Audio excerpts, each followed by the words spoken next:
We're going to do some Nekutai halachos on Itzavim and also on Rosh Hashana and Shofrim.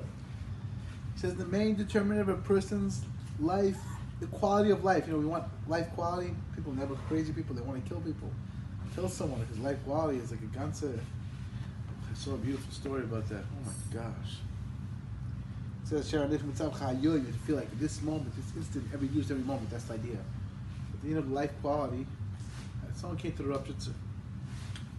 Says, as a kvittel, his father, he'd like the Rebbe to please daven that he should die. He's like, what? Yeah, father wants to die. Why does he want to die? Because when he was younger, he enjoyed his food, all sorts of taivas, this taiva liked, that taiva liked. He had a good rest at night, he felt well rested, he got all his good. Now he's older, can't sleep, can't eat, can't do anything. No fun, can't drink any wine, can't do anything. All these taivas disappeared. He's like, so what do I have to live for? Interesting. So then the next guy came in, the kvittel, that he said, listen, I'm working so hard to overcome the Yitzhara of overeating, of drinking inappropriately. All these taivas, they're so hard. I'm fighting and I'm davening, I'm trying. It's like, I'm in like a war. Please help me. I should be able to overcome all these incredible taivas that are dragging me down. It's like a whirlpool. It feels almost irresistible. I don't know what to do.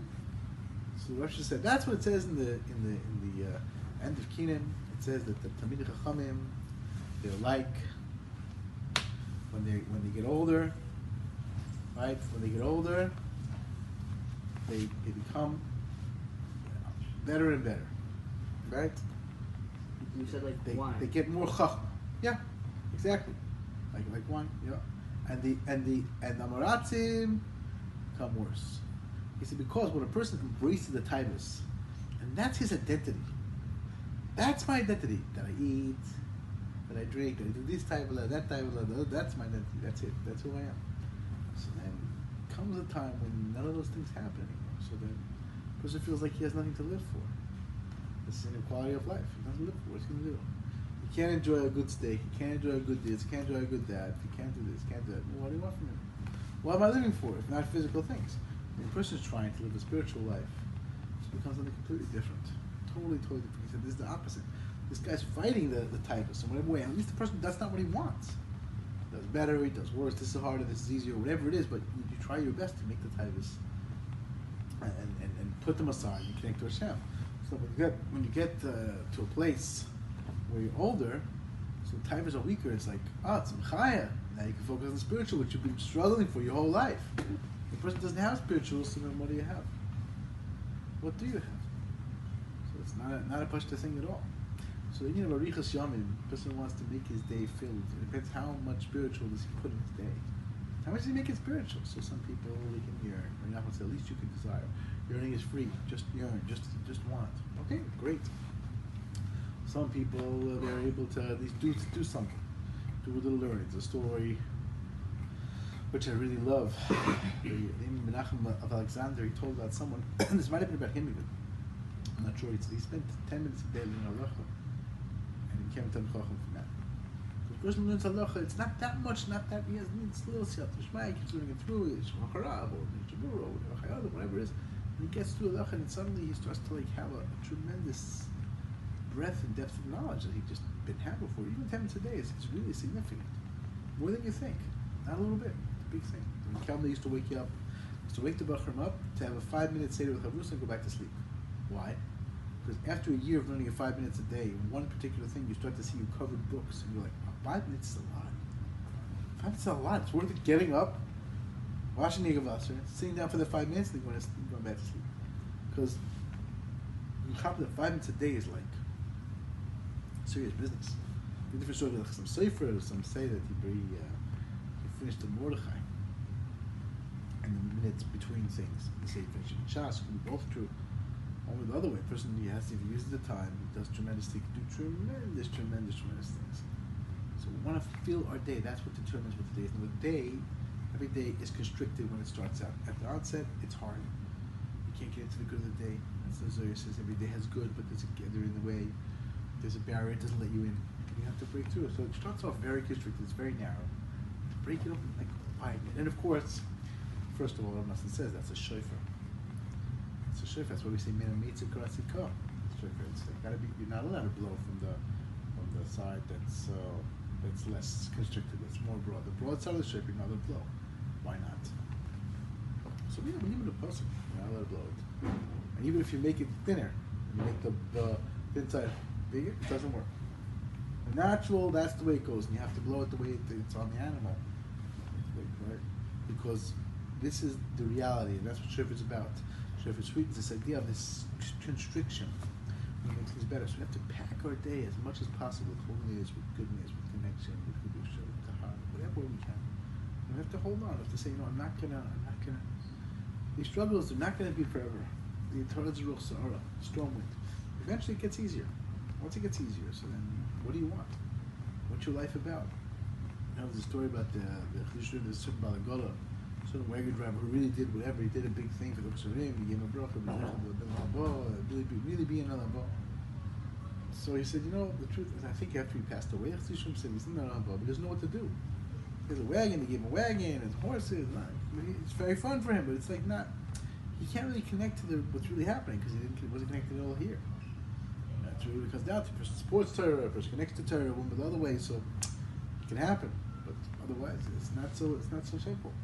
Not so simple to really connect to what's going on in the next world. You're not going to get two people in the next world. The one person is experiencing an incredible rapture of bliss. The other person's like oblivious. It's not scary. He has no connection. Like nothing really, nobody home. And it's like, well, he's there, yeah, maybe okay, but it's not really. Not what he could have had, not what he should have had. So we want to expand our days. So that's this idea of Hashana Chayom, because the trick, the sod of being able to fill your day with holiness is to feel like it's all new. Just now. Now, grab this moment, grab that moment, do this, do that, whatever you can do. That's the sod, that's how you do it. Right? Right? So it says in the parasha, Shvi, I gave you life and death, life and good, death and evil. But I commanded you today to love Hashem. Go on His ways, keep His mitzvahs. Right? So that's really what it comes down to. We want to be in a place where we're connected to Hashem, to break through this tzimtzum, to break through constriction. Every moment, every day, we want to expand. And that's really what Rosh Hashanah is about. Rosh Hashanah is expanding and bringing this new year, this whole new vista of what you can do and how you can do it. And like Rabbi Nachman says, he says, until now, I was doing Torah Sovas first. Torah Sovas says that you don't have to. He said you don't have to be worried. He said, don't worry, no matter what happened, Hashem's chesed is still there, and you can still do tshuva no matter what. That's the Torah Sovas. He said something else that wasn't the most encouraging thing after that, but it doesn't matter. That's what he said. It's like, save me from your chizukim. Like, I don't want your chizukim either. Like, never. Just be such a fire player. Whatever. Again, he's trying to get to the place where a person knows that's not where he wants to be, but it's sheni. It's not so encouraging. I don't want save me from these. Like, thank you. I hope I don't get to this, but chizukim. It's like, very good. Well, not, it's true though. He said it's true though. We have no idea. We don't understand. So he not said something even strong. He ratcheted up. He said, listen, Hashem's always sending new chasadim. So if it didn't go till now, what does that have to do with now? Now there's a new more chesed. So just because it didn't go before, if there's more chesed, maybe it'll go now. It's especially a new year. New year's totally new chesed, totally new facet of who you can be, who you are. You want to actualize that as much as possible, and that's very much what this Rosh is about. It's being gathered together and connecting. It's what Rosh Hashanah is about also. Accessing and connecting to, broadening out. Things are constricted, the year is ending, and then suddenly broaden it out. Bring a new year in, connect to Hashem in a completely, totally new way. Totally new way that you never had yet.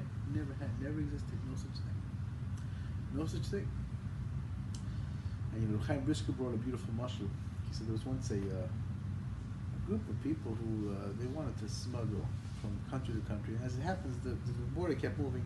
They say that the Lithuanian flag, I don't know if you're aware, has, or maybe it used to have, maybe it still does, I don't know. It used to be, that was for sure. They had a horse on two legs, and a guy, the horse is like standing on his two legs only, the guy with a sword or whatever. And people would say, why is it on two legs? Because the country already ends. You can't put two more legs down because such a small country that then you're out of the country already, so it has to stand. Not too late. As people say, they kept switching the borders.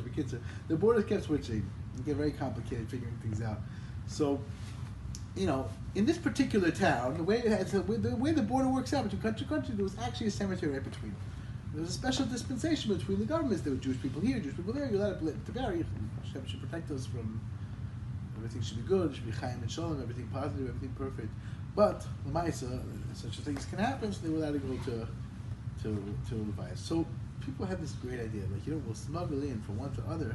We'll bring it in the coffin. It won't be buried, and then we'll take it out. No one's going to check it at night. Who's going to the coffin? All right, you can go into the cemetery. You just can't pass it. You pass with the coffin. It doesn't have a dead body. It has stuff in it. So it's the stuff, whatever's contraband we need here. Good wine, this, that, silk, whatever we can bring from here that we're not allowed to do without taxes. We don't need to pay taxes.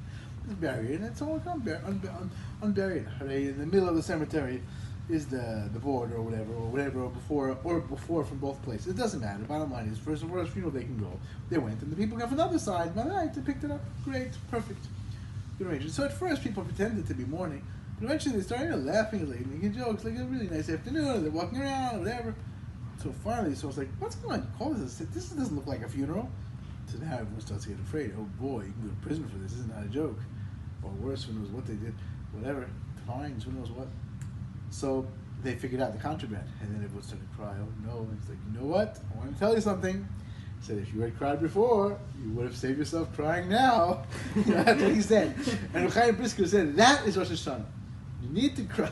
You need to get to a place where you're like, I don't want this. I don't need this. Hashem, Rahman is like, just cry, asking for his assistance. And he says, if not, then Chas v'Shalom, person gets then you don't want it to unravel and you have this big burden on you. You have to ask Hashem, take it away. I don't want it. Oh, Hashem shall be zoichet to the or of Rosh Hashanah, all of these beautiful, beautiful times, beautiful things. A new year, a fresh year of vitality and goodness.